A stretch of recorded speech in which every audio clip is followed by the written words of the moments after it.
Қазіргі уақытта қан тамырлары аурулары ең көп таралған. Олардың арасында бас миының қан тамырлары аурулары үлкен орын алады. Олар жүрек аурулары мен онкологиялық аурулардан кейінгі үшінші орындағы өлімге себепші болатын аурулардың бірі. Бас миының қан тамырларының зақымдануы басқаларынан жиі мүгедектікке әкеп соғады.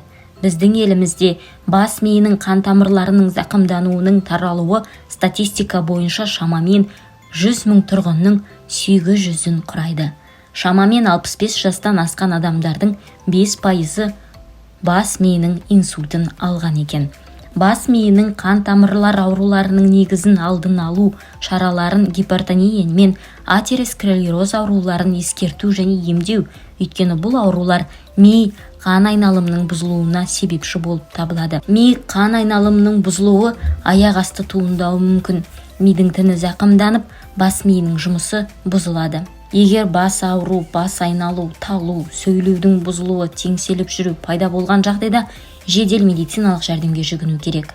Ал осы жасқа дейінгі алдын алатын бірнеше жолдарды ұсынбақпыз. Ол қан тамырларының тазалаудан басталады. Алайда сізге кез келген ем-дом қабылдамас бұрын алдымен дәрігеріңізден ақыл кеңес сұрағаныңыз жөн. Біздікі тек ақпараттық материал ғана ұсыну. Барлықтарыңызға сәлем, құрметті Дау арнасының көрермендері. Біз әдеттегідей денсаулыққа пайдалы болып келетін ақпаратпен бөлісу үшін келіп отырмыз. Бүгінгі тақырып ми қан тамырларына арналады. Халықтық ем-домға сенетін болсақ, ми тамырларын тазалау арқылы мынадай аурулардан айығуға болады екен. Ми тамырларын тазалау арқылы инсульт немесе инфаркт алудан сақтанатындығын білесіз бе? Егер сіздің ми тамырларыңыз шылаққа толған болса, онда басыңыз айналады, есте сақтау қабілетіңіз нашарлайды, басыңыз жиі ауырады, ұйқысыздыққа тап боласыз, ашуланшақ болып келесіз, қан қысымыңыз көтеріледі, есту, көру қабілеттеріңіз төмендей бастайды. Егер осы белгілерді байқасаңыз, дереу ми тамырларын тазалауды бастаңыз. Тазалану арқылы көптеген дерттің алдын ала аласыз. Ми тамырларын тазалауды әдеттегіңізге айналдырсаңыз, онда басыңыз, ойлау жүйеңіз, жүйкеңіз, миыңыз тамаша жұмыс істеп, барлық ауыртпалықтан айығасыз. Көңіл күйіңіз көтеріліп, қуатыңыз артып, бойыңызды сергек билейді. Ендеше мына 5 әдіс арқылы қан тамырларыңызды тазартып, денсаулықты жақсартыңыз. Бірінші әдіс бал мен жаңғақ. 5 дана грек жаңғағын жақсылап ұнтақтайсыз. Үгіндіге 1 ас қасық табиғи жеке балы мен шымшым даршын араластырып, тоңазытқышқа салып қоясыз. Даршын дегеніміз корица. Шамамен 24 сағаттан соң дайын болған емдік қоспаны 1 ас қасықтан жейсіз. Емді тамақтанудан 30 минут алдын жүргізу керек. Екінші әдіс бал мен пияз шырыны. Стаканның 3-тен 1 бөлігіне пияз шырынын, 1 стакан табиғи таза бал араластырасыз. Бұл емдік қоспаны 1 шай қасықтан күніне 3 рет қабылдайсыз. Емді тамақтанудан жарты сағат бұрын жүргізу керек. Аталған тұнба мен ми тамырларын тазалап қана қоймай, сонымен қатар иммунитетті көтере аласыз. Үшінші әдіс табиғи шырын. Түскі және кешкі тамақтан 30 минуттан бұрын жарты стакан анар шырынын ішіңіз. Ем үшін анар, алма және сәбіз шырындарын таңдайсыз. Сөйтіп, күн сайын кезектестіріп, күніне 2 рет ішіп жүресіз. Мейлінше дүкеннен сатып алмаңыз. Аталған жеміс пен көкөністі сатып алып, өзіңіз қолыңызбен дайындаңыз. Бұл табиғи шырындардың пайдасы мол, әрі тазалау күші керемет екенін ескеріңіз. Төртінші әдіс түйе жапырақ тұнбасы. 10 грамм кептірілген түйе жапырақ тамырын термосқа саласыз. Үстіне 200 грамм қайнаған су құйып, қақпағын мықтап жабасыз. Шамамен 8-10 сағаттан соң дайын болған тұнбаны сүзіп алып, салқын жерге қойыңыз. Емдік қасиеті мол бұл тұнбаны 4 ас қасықтан таңғы астың алдында ішсеңіз болады. Емделу ұзақтығы 1 айға созылады. Бесінші әдіс пайдалы азықтар. Жалпы жағдайыңызды жақсартып, ми тамырларын ағзаны, қанды, шлактан, улы заттан тазартқыңыз келсе, онда таңғы астан 30 минут бұрын мына азықтарды жеуге әдеттеніңіз.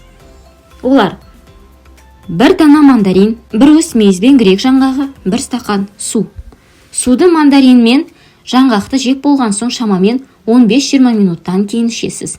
Егер суға бір шай ас қасық бал немесе бір тілік лимон араластырып ішсеңіз, онда емдік қасиеті еселеніп артады. Нәтижесінде ағза мен терінің саулығын сақтап, жалпы жағдайыңызды жақсартасыз. Иммунитетіңіз нығайып, көңіл күйіңіз көтеріледі, жүйкеңіз тынығып, ми жасарады. Бір сөзбен айтқанда, ұйқыға кетіп жатқан миды сергек қалпында оятасыз. Қан тамырлар мынадай болады. Қанды жүректен алып шығып, организмге тасымалдайтын қызыл тамырлар, күре тамырлар. Қанды организмнен жүрекке алып келетін көк тамырлар болып екіге бөлінеді. Оларды өзара байланыстырып, организмдегі жасушалық және ұлпалық деңгейде үздіксіз жүретін зат алмасу процестерін қамтамасыз ететін микроайналым арнасының қан тамырларына бөлінеді. Қан тамырлардың бойымен ағу кезінде қан тамырларына және жүректің қуыстарына қысым түсіріледі. Бұл қан қысымы қан тамырлардың әртүрлі бөлімдерінде біркелкі болмайды. Ең жоғары қан қысымы жүректен қанды алып шығатын ең ірі артерия қан тамыры, қолқа күре тамырында болады. Жүректен алшақтаған сайын күре тамырында қан қысымы төмендей береді. Ең төменгі қан қысымы жүрекке қан әкелетін жоғары және төменгі қуысты вена қан тамырлары болады. Осындай маңызды процестерді атқарып жатқан қандардың құрамын тазарту және олардың арасында ұюлардың болмауын қамтамасыз ету үшін адам өзінің денсаулығын үнемді бақылап және өзгерістерге мән беріп, олардың себептерін анықтап, ем-дом шараларын қолданған жөн. Сонда ғана ол салауатты өмір салтын ұстанып, ал енді мидың қызметін атқарып тұрған қан тамырлары оған оттегімен қажетті витаминдерді, қажетті тіндер мен жасушаларды жеткізіп отырған қан тамырларының арасында қандай да бір кілтипан болса, бірден инсультке әкелетін жолдар ашылады. Сондықтан да ми қан тамырларын тазартып отырудың маңыздылығы өте жоғары.